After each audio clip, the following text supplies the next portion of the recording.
All right, so good evening, everybody. Welcome to another edition of FaceTime with Todd Wharton. I'm your host, Todd Wharton. Hope everybody in the East Coast is enjoying this gorgeous, gorgeous weather. I mean, it's 60 degrees, beautiful outside, but I'll be honest with you, I still have my sweater on. Well, not really a sweater, but a nice, comfortable, modern-looking shirt, I guess you could say, because I'm still going to be missing winter. I love winter. I'm just letting everybody know. Love winter, but I still got to wear these outfits until the springtime comes in through.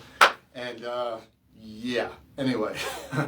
I want 3 more weeks of winter. That's all I'm saying. I know everybody's going to hate me out there, but I want 3 more weeks of winter. I just love winter clothes.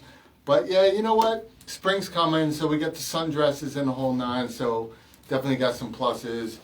And hopefully some outdoor events are going to start happening. If you guys been noticing, and if you've been watching, say, TMZ, they got some new evidence in the Lady Gaga case, which is pretty crazy. So the police has pretty much informed Lady Gaga what's going on, and they advised her not to release the $500,000 reward because they're thinking that this whole thing about the guy getting shot, stealing the dogs, was gang related, where it was something that they're asking people in order to join a gang, they got to prove themselves by doing what they did with Lady Gaga's dog, which is really, really messed up. Like, where are we in this world? Like, seriously? Like, you steal dogs and then you shoot somebody who's a dog walker? Like, probably one of the most safest jobs out there, and this guy gets shot. So I'm hoping he's feeling better, and I hope they catch the people. And but this has got to stop. Like, we're just out of control right now in the world, and I just can't. I just can't put my mind behind it. And also, one more thing, if you guys don't know, today's the day. 20 years back, that Biggie Smalls was murdered, taken from us. And I just heard it on the news again, and it kind of disturbed me because I hate when people use the word anniversary when somebody was murdered, or or in general. Like, hey, it's the 20th anniversary of the death of. Listen, anniversary is supposed to be about celebrating.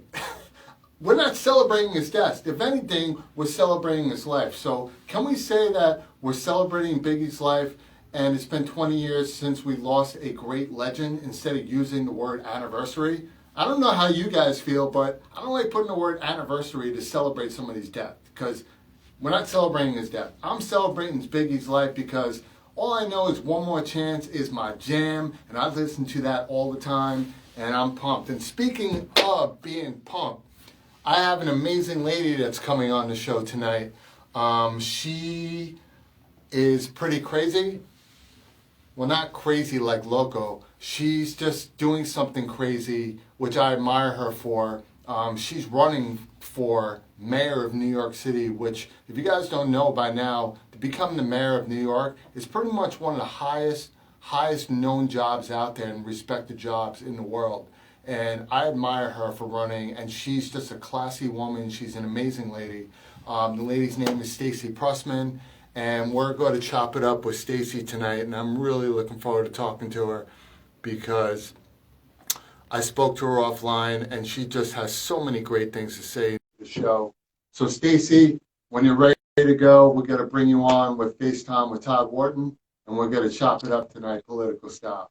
Stacey, how are you? Good. How are you doing? I'm good. I'm good. Well, welcome to FaceTime with Todd Wharton. Thank you for being on the show tonight. Thank you for having me. I just wanted to Of make sure. course, Can of you hear me and course. all that? I set my little setup. Oh, you have my logo. I love it. I have my Yes, yes. I told you I do my research I love it. and to make the show even better. And you got my head in the apple. I So love it. we're kind of like that. Oh, and by the way, I have to thank my virtual audience that's already tuning in right now. Thank you, Always thank guys. you for joining FaceTime with Todd Wharton. Just like guests like Stacey, this show is just taking off. And I'm going to go through some more guests that we have coming on later. But right now, it's about this amazing woman, Stacey Prussman. So, Stacey, how is it over there? You're in New York. What do you think about this weather we're going through right now? One day it's 30 degrees, one day it's 60 degrees. So I don't know what that's about, but it's going to eventually even off. Next week it's supposed to snow. So probably by April we'll have spring, and then usually we miss spring, we just have summer. So who knows, really, at this point? We don't Well, really I know. want winter forever. I But I want did take a winter walk forever. today, which was really nice. I got it. Nobody vote for Stacey. She doesn't like winter. I'm just saying. Who likes Can't winter do in New that. York? I love Particularly when winter. everything's closed and you can't, the outdoor dining is half outdoor, indoor. I mean, if you want to eat in the snow globe, it's fine. I mean, it's, you know. I love my snow glove. Yeah, but it's got some pluses. You get to wear these nice outfits, and you know, No, you get I to. have a mix. I have a love-hate relationship with winter. So, you know, some days I hate it, some days I love it. It depends, but I don't like the. It was like a little bitter for me the last couple of days. Yeah. I'm just a few degrees higher, where I can, you know, bundle up but not be like shivering. It's fine for me. Oh yeah, definitely. So speaking of New York and winter, if people don't know by now, Miss Prussman is a born and raised Brooklynite from the Yep. South Brooklyn. South Brooklyn, How was it? Gravesend, born in Gravesend, Brooklyn. Looks like the outskirts of Sesame Street, where I grew up, where that Snuffleupagus was born. That's kind of where I was born. It was a crazy Nice. neighborhood. 4th of Julys were insane. It was like Beirut, basically. It was bombed out every 4th of July in the 70s and 80s and 90s. It kind of teetered off a little bit. And it was a mixed neighborhood, mostly, it was a little bit, now it's very mixed. It was Jewish and Italian neighborhood. Now it's more multicultural, which is nice. And it's my neighborhood. I grew up in it. I visit it quite often. And I'll be a Brooklyn girl for life. And there's no sleep till Brooklyn. And there's no sleep in Brooklyn either these days. You're quoting my Beastie Boys, one of my top groups of all time. I love the quote. But hey, if you become mayor, Brooklyn's not going to be just your home. Your whole home's going to be Staten Island, Bronx, Queens, Long Island, and Manhattan. You're going to be running it. Yeah, I lived in almost every borough, at least for a little bit, depending on who I dated at the time. But right, exactly. And I did find out. I have my mayor. I did find out. Wait, what do we got? What is that? It's coffee. My mayor fuel. Mayor fuel. One of my good friends got me this wonderful mug, and I love it. So we have a wake the F up New York is one of my quotes, which is one of my slogans, meaning let's wake New York the funk up, because it's been quite sleepy, and it's the city that never sleeps, but for some reason it fell asleep, so now we have to wake it up again. So I'm very excited to do that. Yeah, New York is the one state, if people aren't on another planet by now, is the one state that got really, really hit by COVID. Like, it's crazy to me. I'm a New Yorker, but when you're on the subways, like, I literally can choose whatever seat I want. Like, it's nuts. I haven't stood up in the subway in almost a year. Oh my God, really? Do people sit next to you? Crazy. Do they avoid people if they can? Are they social distancing? I do the bus more than the subway. I never liked the subway. I'm kind of subway avoidant. I've always been that way. And it stems from 9/11 actually, because right before 9/11 there was a bomb scare. This is on Smith and 9th Street. It wasn't highly publicized because it wasn't. It was a scare, and they stopped the F train. This was like the summer prior to 9/11. And I was going back to Brooklyn to visit my mother at the time. And all of a sudden the train stops on Smith and 9th. Now, Smith and 9th, if you guys don't know, is the highest elevated train station in the world, supposedly, you know, in terms of the world. So the conductor is like shaking. And I'm like, what's going on? I thought it was like a gang fight, or I thought it was a murder, a mugging, you know, typical New York stuff. He goes, there's a bomb threat. There was a bomb called in. A threat called in, and they supposedly think there's something on the tracks, and and the guy's shaking, the poor conductor, and I was like, oh my God. And like, so people are just standing there, but he's opening the doors, and so me and like 4 people just book down all the stairs, like out into the street. We get like at the time there's no Uber, we did like a car service, you know, we shared one back to our houses, but it was really scary. So I kind of have a weird thing about the subway since then, and then 9/11 happened, so I always felt sort of like freaked out by the subway. It's just something I've been dealing with for like almost 20 years. So 20 I, years I, at this point. honestly, I don't think I blame you after that story. I mean, Yeah, but I was so surprised that no one else wanted to get off the subway. They were like, "Let's see what that's New York for you." Like, let's see what happens. They were just like, Yeah. "Let's just stay here and see what happens." But I was very.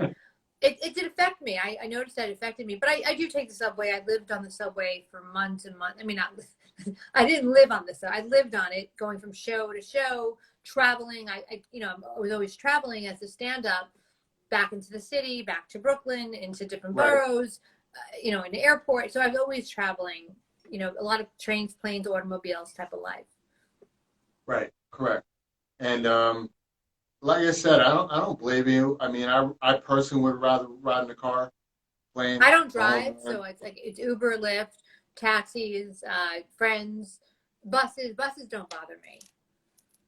Well, it's great that we're talking about all this because obviously those are going to be one of the issues that will come up in the mayoral race because right now the MTA got hit really hard. I know. And I know Chuck Schumer's been begging for funding from the past administration, and it looks like we are going to get it from the newest administration. And speaking of administration, we're going to talk about yours and what you're putting together right now.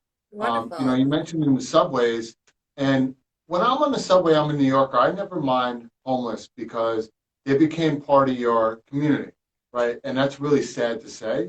But lately, because of COVID, I avoid any train that has any type of homeless, whether they clean cut or whatever, because it's a more scarier situation with this out there. On top of you don't know what they're carrying. Right. It's very. So when we're coming down to homeless, I know that's a big issue with you. It's a huge Do you have issue. any plans?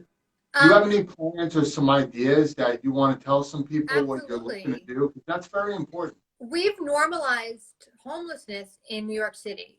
It's like the guy on the train. Like it's like comedians do jokes about it. You've seen a million people talk about it. It's one of our main issues. Is like homelessness in New York. Right.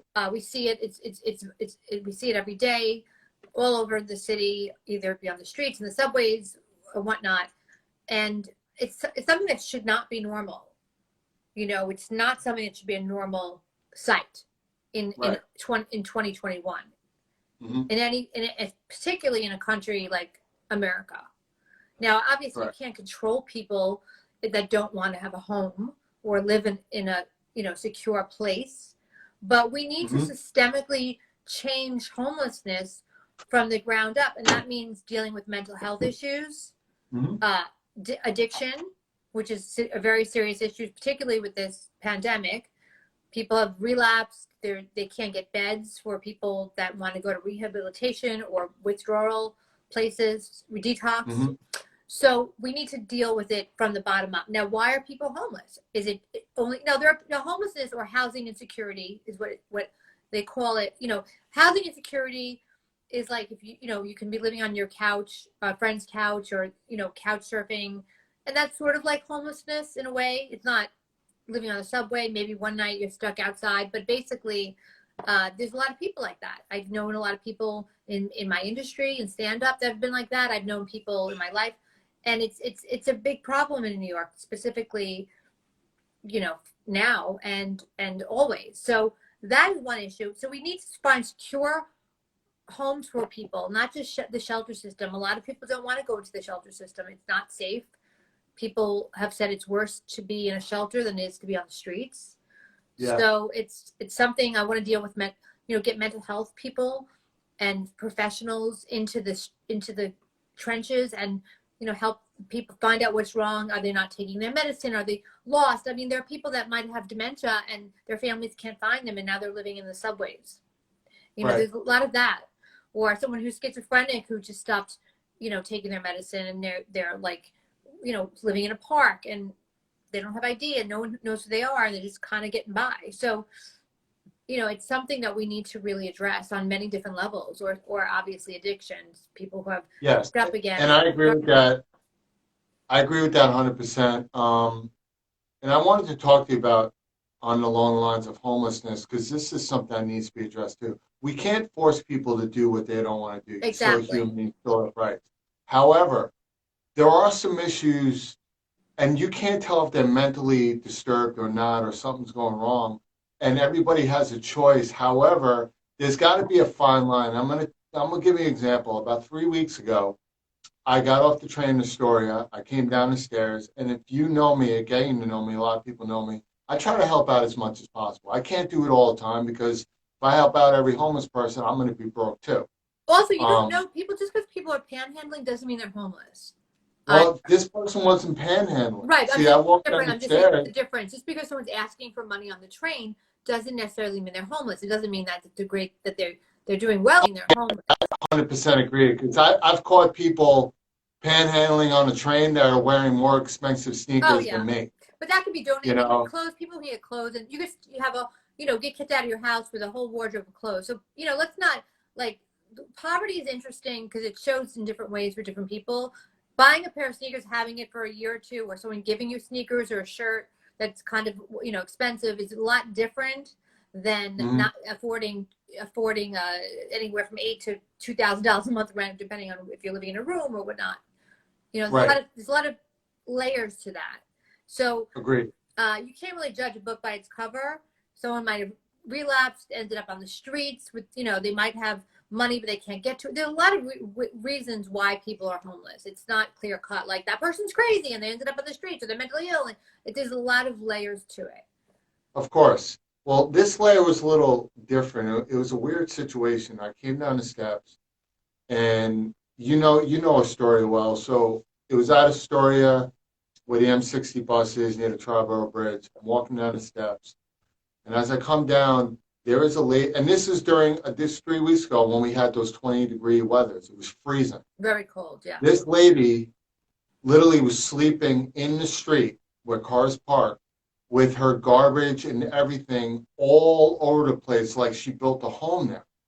And it was freezing, and I could see her under the cover. You could see the cover shaking, and you could see her like freezing, right? So I immediately called the EMS. And I said, listen, and it took me a while to kind of get through because I understand they got to ask questions, but I kept telling the person, I don't know who her. the person is, right? I don't know who this is. And they kept asking the same questions. And I'm like, listen, I'm just a concerned pedestrian, and I see somebody who may be sick, whatever. You guys need to have somebody get out here and check her because it's freezing out here. I don't know her from a hole in the wall, and I don't want her to die. I'm a human. She's a human. I don't care what her life is right now. Nobody deserves to die. Nobody should be sitting in this cold. It's freezing, right? Right. The EMS comes. They checked her. It was fine. But this is what happened. This is what pissed me off. The EMS did their job. But you know what the lady said? I don't want to go anywhere. I'm good here. Okay? But the problem is that she's in the street. Okay? What if a car came along and hit her? Now what's going to happen? Is that person going to be liable for murder, or is it going to be the homeless person's fault for sleeping in the street? So it becomes an issue. And they just, the EMS, they're not cops, but they said, we can't do anything, but we appreciate you being a concerned citizen, and they left. And I'm sitting here in my head like, first of all, why is this homeless person saying she doesn't want to go? She can stay in a warm place for the night, at least get some food in her system for the night. She chose not to. But it's very disturbing to me because there are homeless people out there that are very stubborn, and they rather beg for money and have people feel bad for them than actually do the right things for themselves, especially when people are trying to help. My attitude is, listen, if you're homeless, Todd, this has been a situation that's going on for many years. I mean, since I'm a kid, like, if only you could put them in a house, or only you could put someone, a homeless person in a place. But people like that, for whatever reason, maybe they were molested at a shelter or a place, or something bad happened to them. We don't know what her prior issues are. She's probably not mentally well. So what I want to do is I want to actually create I know we probably have this, but I want to really create a very solid mental health homeless coalition for the city, like much stronger. Take, less policing in the city on small crimes. We need to start dealing with the heavy crimes like the murders and the robberies. And there's no reason why rape kits should be sitting for years. We need to start dealing with that stuff, the heavy duty stuff. That's the crime we need to deal with. Then I'd like to start, I don't want to have police officers, but I'd like to have people that are in the department that have some sort of law enforcement with them just for safety reasons, not for any kind of escalation, that are dealing with their mental health professionals. And they would be trained specifically to deal with the homeless population, specifically. And it would be a very big part of our police force. I would restructure the police in that way so we can deal with this problem, because it is very serious. And I think it extends from mental health to just, you know, people that are lost, to people that just don't have money. So, Right. and I think if it's a just don't have money issue, that's fixable, you know, much more fixable than someone who's stubborn, like the person that you met. Because there are programs I know in place now that can help people. So if you're choosing not to use these programs, there's a reason why. And that's what they have to get to. I mean, I know there are programs in place. If they kept going to programs, they were getting rejected, and they weren't able to go into that kind of system. I understand that, but there's got to be either something happened that was bad to them in a program, or they're just not thinking correctly. And, you know, we all choose how we live, right? Like, I choose to live in a house or apartment. You choose to live in a house or an apartment. We don't choose to live outside. They have a choice, but it's also not, you know, it's not a place to live, particularly in the cold. And it could be a public health issue, specifically with coronavirus and other things. And, you know, I know there was a problem in LA, and different people were, you know, defecating on the streets and whatnot, and urinating on the streets and all that stuff. So that's an issue too. We need to, you know, there's other types of things that could spread when you have a lot of people living on the streets. It's not just coronavirus, tuberculosis, other types of STDs, sexually transmitted diseases, and things like that amongst each other. You know, things like that, because people aren't being careful with their health. There's other types of flus and viruses and things like that. So it's a really big issue that we're facing. Now, I don't know how, you know, I don't know if it's, you know, as a libertarian, how I feel about pushing people to do something they don't want to do. But I know that we need to do something, and we need to get down to at least get down to the core of why people are homeless. And everyone's an individual. We need to treat them that way. And I agree with you on that. And you just mentioned something which is actually going to be my next question. Libertarian, not a lot of people know exactly what that means. It's obviously a party that's not like Republican and Democrat, but it has its own rules and views on how they do things. You want to explain to the people exactly what the Libertarian Party stands for? Well, I think we stand for freedom. It's one of our freedom of choice. And your freedom ends where, if I do something that hurts you, like, that's where the freedom ends. Like, when my fist hits your face, that's where my freedom ends. You know, like, I don't tread on your free will. So that's what it means to me. It means different things to different libertarians. There's no rules per se, but there are people you could be very as conservative, you can be very liberal, and you could still be a libertarian. So it's quite a nonpartisan party. And that's why I love it so much, because we're living in such a partisan world right now. And, you know, I have friends with different political beliefs, and I believe that we all have the freedom to choose how we believe, as long as it doesn't hurt somebody else. And I love it. Yeah, because it seems a lot of these parties, and you're seeing it too, we spoke about it offline. Right. You have the Republicans and Democrats, which are the two major parties, but it seems that a lot of the parties are making decisions based on what's best for the party instead of what's best for the people. And also, people, for instance, like the Corona Relief Bill, which was, I hope it gets passed and all that. Now, a lot of should be passed. I think it's going to get passed. Yeah, I mean, this passed the Senate, it has to go back to the House, and then the president which will is sign already it. there now. But the issue with that is, every Republican said, "Oh, it's me, my backyard." No, my. Told you, man, I got this whole place tucked up. We good. Look at so every Republican said no. Now, do you think their constituents don't need relief? I mean, that's really unfair to their constituents. I don't know how, and some people just vote on the Republican line because they're like, they might be pro-life, for instance. But other issues they don't. I mean, I don't think, somebody might be very left in one way and have a pro-life stance. It depends on who you are, and I think that these parties are very split that way. So you vote just for one issue, and then you go down the line, but they may not have your best interest at heart. You know, if you have 10 kids and you need a relief bill and you lost your job because of coronavirus, and your husband passed away from coronavirus, and now you have all these children, you know, it's a problem. They need to adhere to what the constituents want in their different sections of the country.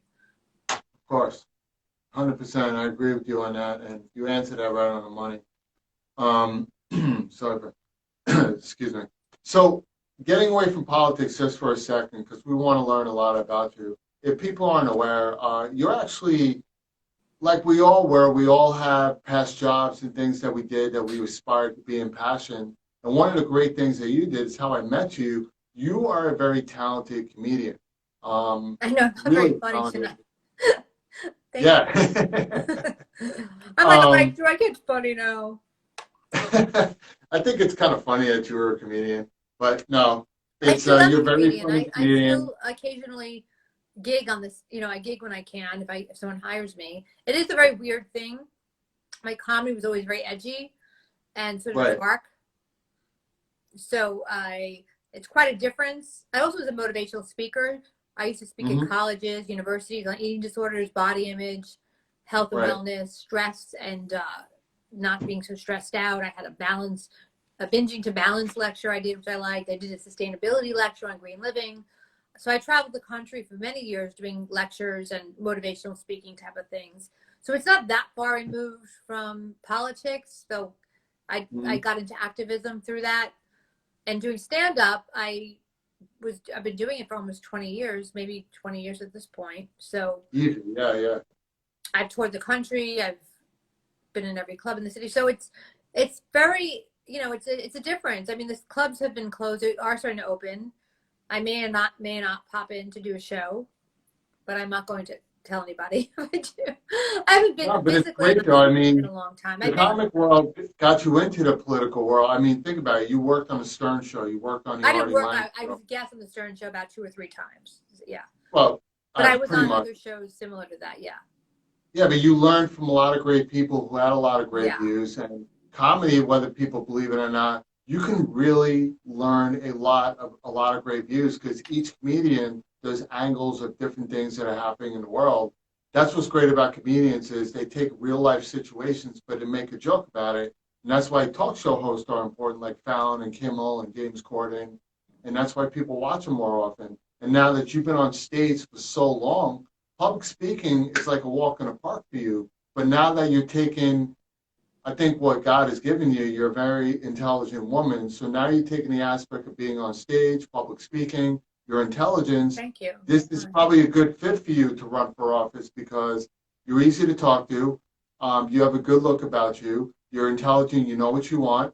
And I think a big plus for you right now is that you are a woman because women right now, people are starting to realize like, wow, women are no joke. They get, pardon my French, shit done. It's like, yeah, guys, where have you been? It's like, we've been saying that for the last 2,000 years. Like when you go into the kitchen, if we're not doing something wrong, who kicks you out? The woman. You know what I'm saying? If I'm in the kitchen cooking and she comes in saying I ain't cooking right, I try to kick her out, but it ain't going to happen. So women get stuff done, you know? And I think it's a great road that you're going down right now. Thank you. I mean, I try to get stuff done. I mean, everyone's an individual, no matter what sex they are. I never saw myself as like a woman running or a woman doing this. I'm just a person running for office, though there's never been a female mayor of New York yet. So I would be making history, which would be exciting. I would be my parents would be very pleased. But I hope that I could, you know, make history. And I believe that the best person should win, whoever that might be. And I hope that is me. But I don't believe in gender politics or I think whoever is the best person for the job is always the best person for the job, no matter what color their skin is or what sex they are or they identify as. That's how I believe what their sexuality is. It doesn't matter. I think the best person for the job is the best person for the job. And that's, yeah, you know. And I love that attitude. Yeah, I love that attitude. It's definitely a great attitude to have because you're pretty much saying, like, even if I don't win, which I hope I do, I'm still going to support the mayor that does win because I'm a New Yorker.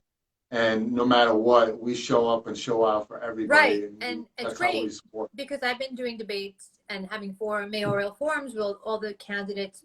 And I've met in some form, met almost every candidate that's been running and some of the leading candidates on the main party. So it's been, interesting. We all have we have different views about things, but they're not that crazily, different. We all want the best for New York.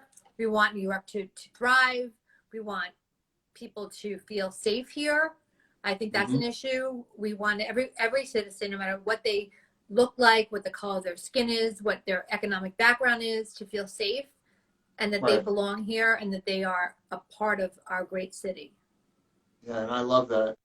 You were mentioning it would be great for the first woman to win, which would be great. I mean, Kamala Harris and so many other women like Colette Smith, first African-American female football coach, and a lot of women are just coming out and killing the game. And I think, it would be awesome if a woman could win because it's constantly breaking barriers that never should have existed. Now, you were recently written in an article by New York City Newswire with the 8 other women that are running for office. Now, when you saw that article, because I believe that was a surprise for you, yeah, how did you came feel up in my like Google seeing feed. that?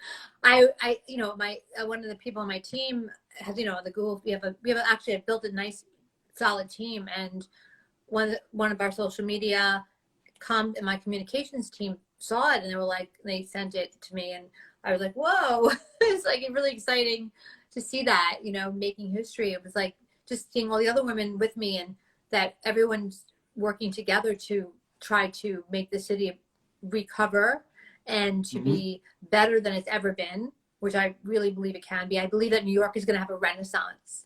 I believe all the artists are going to come back.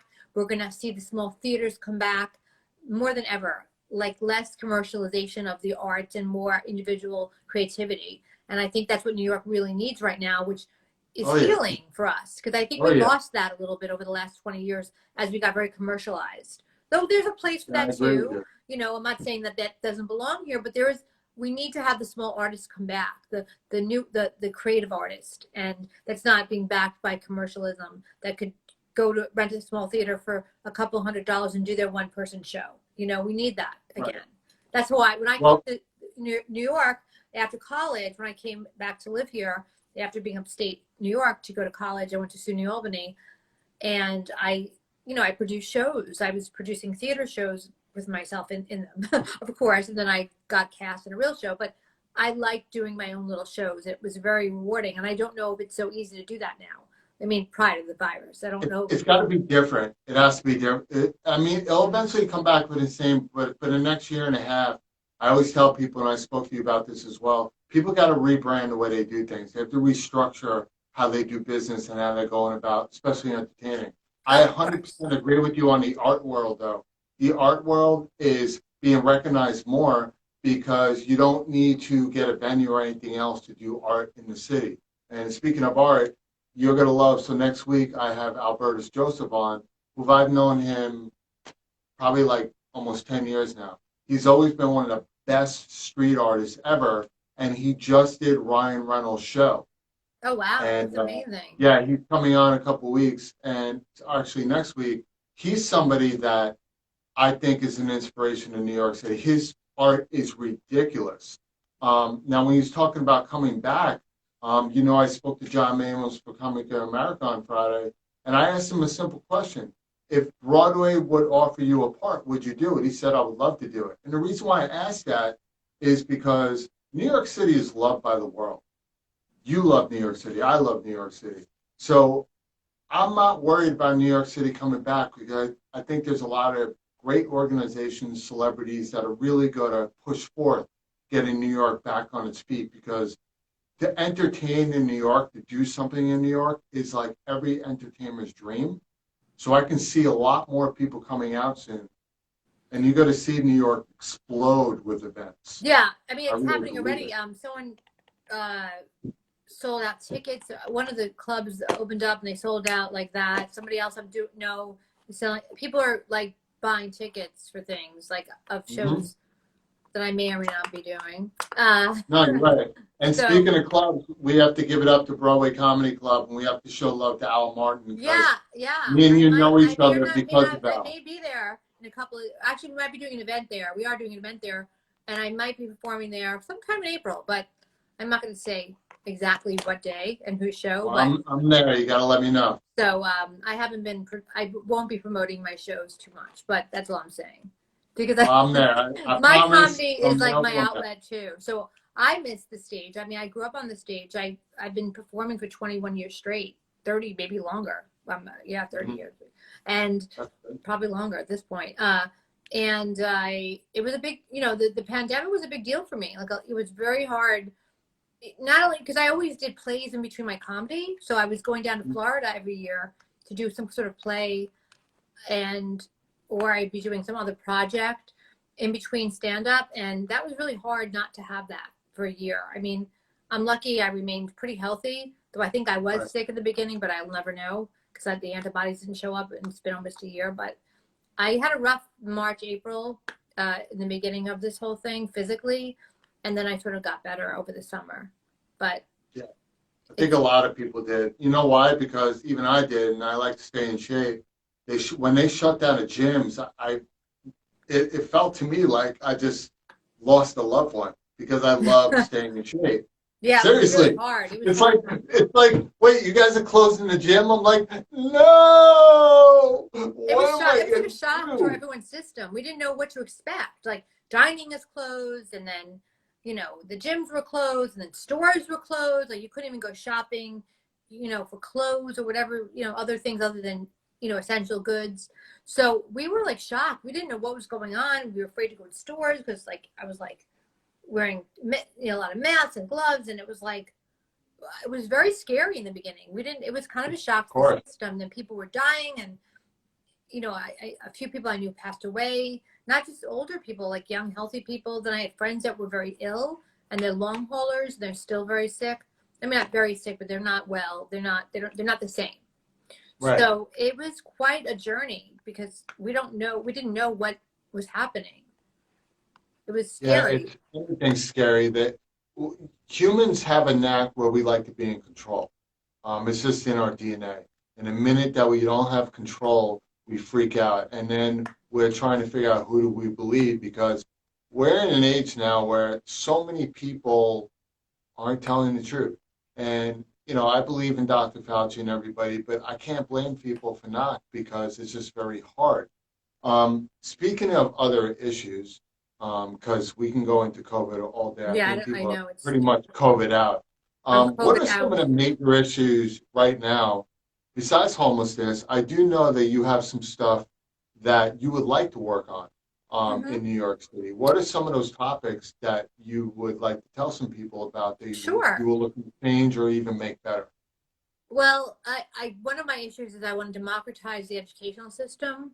Right now, the mayor's office has total control, which I don't think that's where all the cronyism and all the bureaucracy is coming from. I want to bring the control to the actual local schools so people can choose how their schools are run, who runs their schools, and they're voting on them. So they're involved. It creates a way to the parents and the communities to become more involved in the school systems in their districts.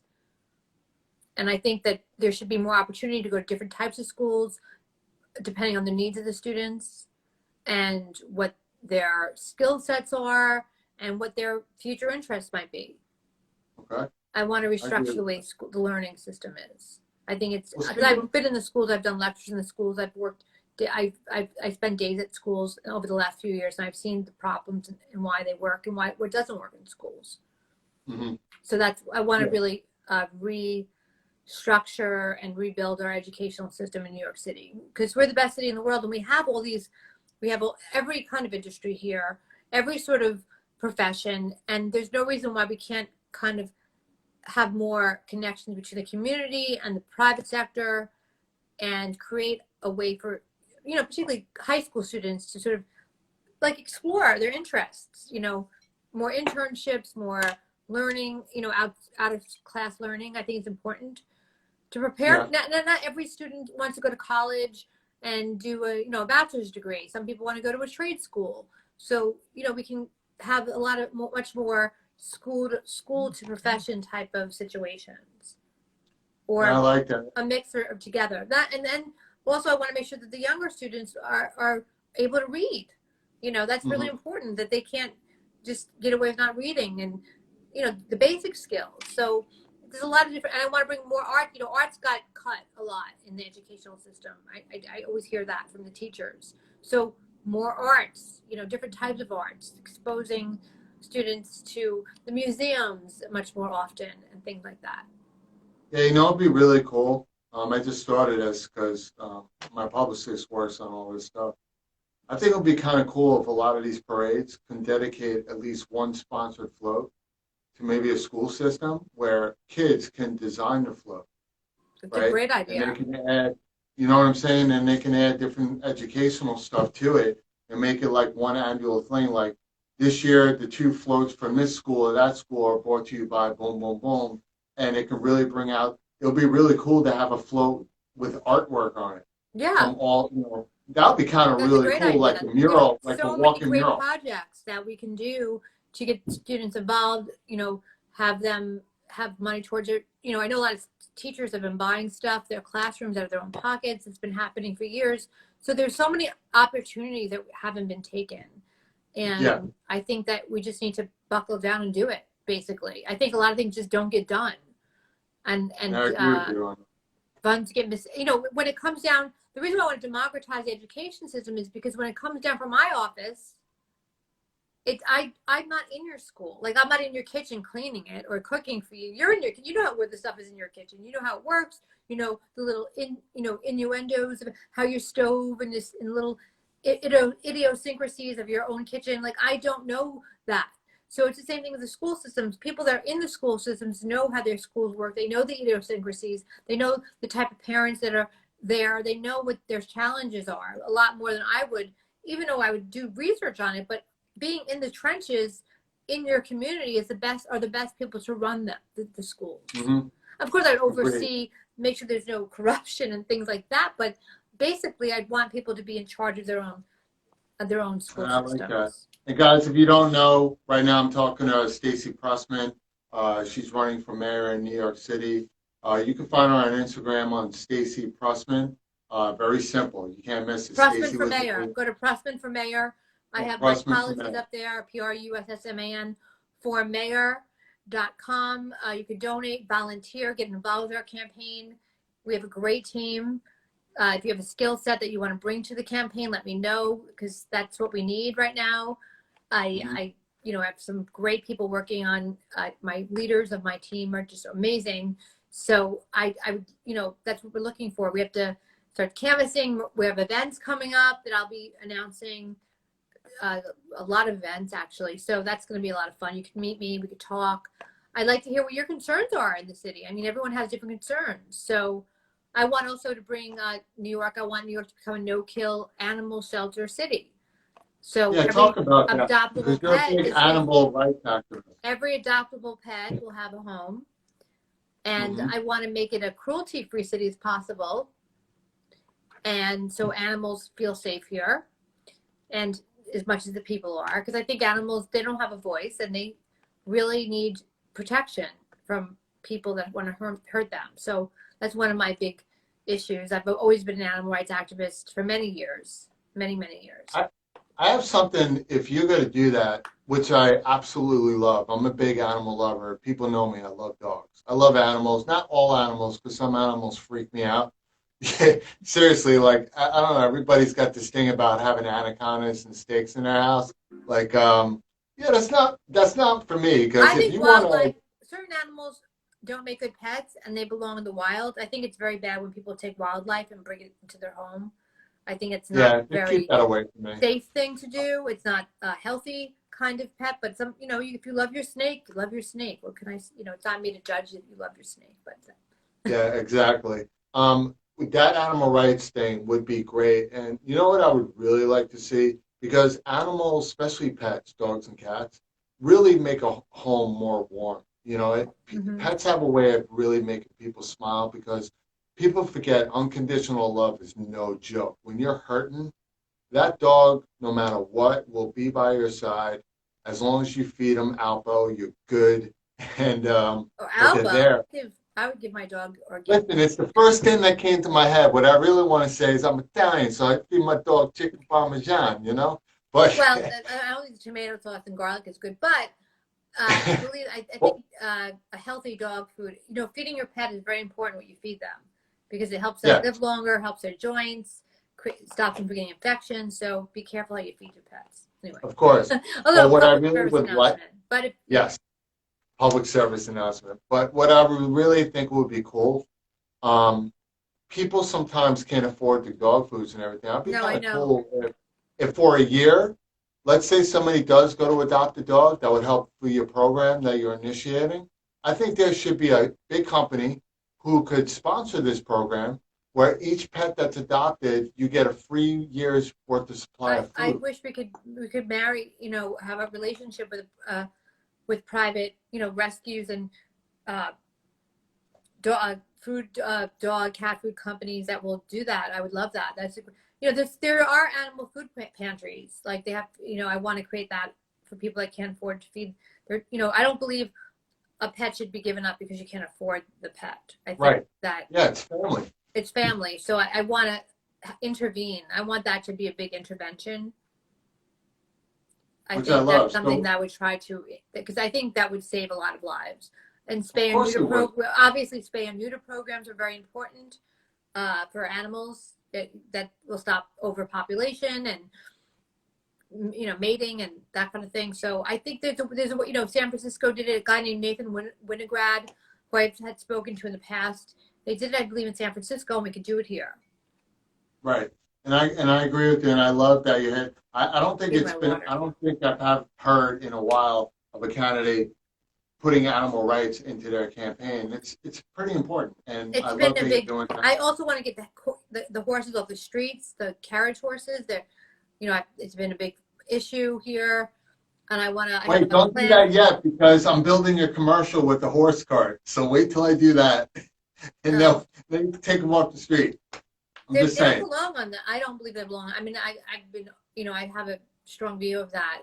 They don't belong on streets of New York, and they're not treated that well, and it's not a good scene. Some people would disagree with me, but most people agree with me. So there's a lot of they collapse. They're carrying tourists all day. They're working in terrible conditions. They don't live in great Yeah. conditions. So Yeah, and they're probably really pissed off that. I mean, they don't even get a bathroom break. They just got a drop chow right there in the street, I mean, and it's not there's even. not. It's They kind of don't have weird. big enough toilet paper to wipe their ass. So, I I mean, they don't belong in the middle of traffic. I mean, that specifically. of course not. So Yeah, I mean, pretty much the horses are there for the tourists. They're not there for anything they're else. not right. We need to get that. We need to fix that here in the city. I believe PETA was trying to get rid of that Oh, at a lot one of point. class first. I think it's called First Class or something. There's another organ. There's a lot of organizations that want them off the street. A lot of animal rights, not just one. It's like a few. So we spoke about homelessness. We spoke about police activation. By the way, getting to police activation for 1 second, I think another cool thing would be, first of all, there's definitely got to be a program be put in place that every police officer has to take, not only as already on the force, but part of the training program where you have to take mental stability course. So you can, I think all cops should have the right tools, not guns, but be able to handle a situation when it comes to. And I think from now on, from this day forward, all the new cops should have to take a course like you do in school. I think the old gotta cops should graduate take it from too. Yeah, but for now, there are a lot of people that deal with mental instability as a job. So I think it would be kind of cool until we get going again. What if we can put not a psychologist, but somebody who studies the field of this, who deals with this on a daily basis, have them do ride-alongs. That's what right? That's what I said. Like, we want to de-escalate situations. Like, Yeah, like you were a lot saying. of times, rather than escalate them, we want to de-escalate. There's a drunk guy on this. I've seen this many times, and it's like the 7 cops are on one drunk guy, and it's not the best use of anyone's time. The guy wasn't really particularly being violent. He was just being kind of like, he was drunk, and I've seen this a lot of times. So we need to de-escalate situations. That's when we have issues. There shouldn't be 7 cops to one person unless it's there's a hostage situation or something crazy. I mean, I'm not a police officer, so I'd like to go and speak to officers and see what are your challenges. Like, tell me your challenges. Let's fix these challenges.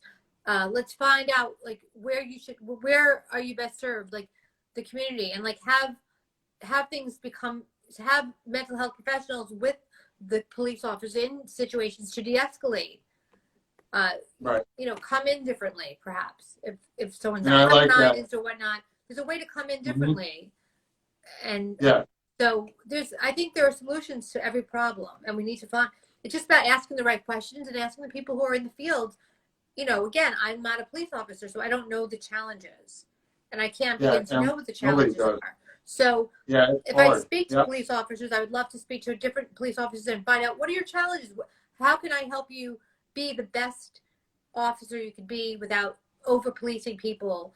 What's going on? You know, and I think we need to bridge that gap between the citizens and the police right now. It's not a pretty picture, and we need to sort of figure out how do we bridge that gap. Yep. And I want people to know also, I've said it before, always remember in every industry, you always have one bad apple that spoils the bunch. We're seeing a lot of crime right now, especially with the police involved.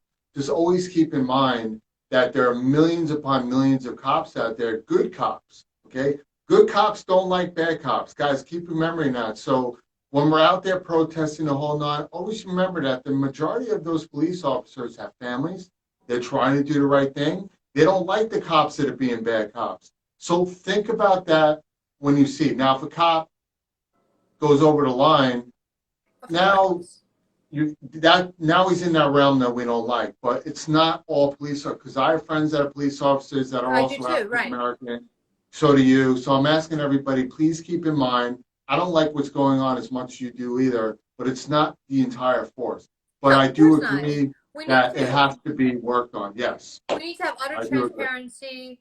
If an officer has a history of, you know, going over the top, you know, over policing or violence, you know, that needs to be known. I mean, you know, we need to really restructure police. I mean, the history I've been told of the police force was that that police in general were to bring slaves back. This is kind of the history of what the police force used to do back to their owners, and I think it has that connotation. We need to take that away a little. And I agree with you. Restructure that. And I agree with you. Somebody just wrote a comment. It's interesting that, you know, good cops cover bad cops. I'm going to be honest with you. There's part of me that may agree with that, because, I mean, they have that code that you live and die together. It's a code that they have. And I agree that more cops, if they feel something's going wrong, I'm asking you as a citizen of the U.S. or global in general, if you really see something's going wrong, just come out, because you're only going to do yourself justice and the people that you're protecting every day justice. And that's all we're asking. If you see something bad, don't cover it, because we all know in a trial by law, if somebody covers up evidence and the law finds out, it's worse. You go to jail. So look at it this way. If you see something going bad, all we're asking you is just come out and help us. Please help us. We're trying to help you. We're putting our lives in your hands, so please come out and talk. Right. We have a couple of minutes left. Okay. We have a couple. Is there another subject you'd like to touch on, or would you like to say some ideas for your campaign that you like to add? Topics that there's millions. There's millions, and I want to have you back on. So there's millions of subjects to talk about, particularly when you're running for mayor of New York City. And I believe that there's a lot of different things. I want to decriminalize marijuana. I don't think that's a drug that should be criminalized. I think it should be used responsibly, but no one should be in jail or get a criminal record for marijuana. It's ridiculous at this point. I think that people, back when I was in high school, I went to Amsterdam and it was legal and people didn't really abuse it. It was like there, So I think, I want to decriminalize sex work. I think as long as it's between two consenting adults, I don't think someone should go to jail for that. As long as no one's being pimped out against their will or human trafficked. I actually want to really protect people from being trafficked. Children and adults, men, women, that's really important. Exploitation of labor is a very big issue.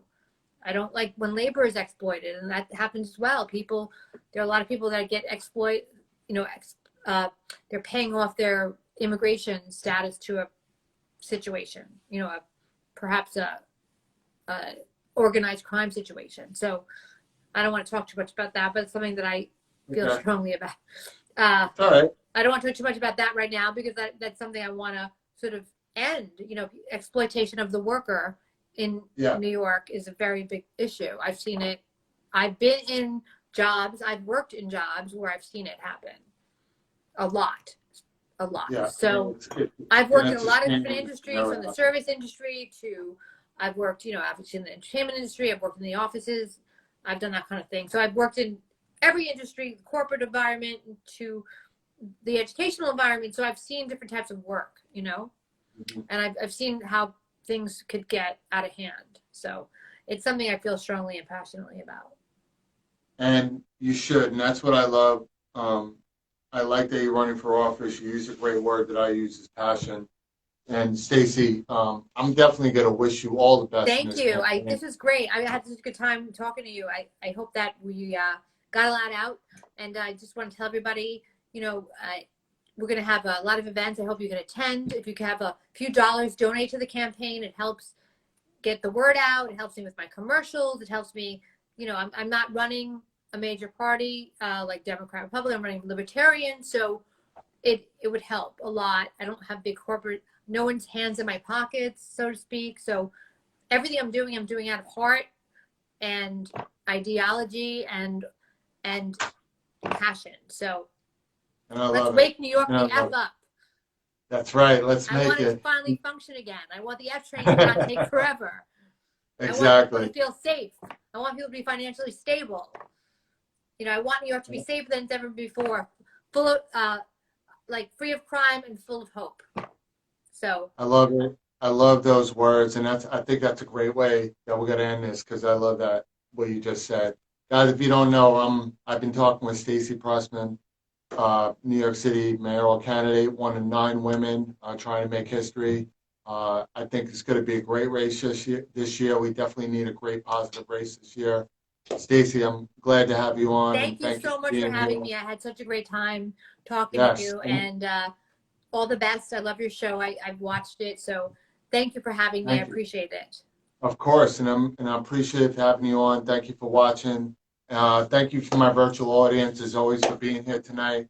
And obviously, we always do coming up. So coming up tomorrow night, we have Keith Shockley from the group Public Enemy that you guys all know. He's a pretty big deal coming on Thursday from the second longest syndicated show of all time, sitcom, My Three Sons. I was able to hook up with Stanley Livingston, who was Chip Douglas.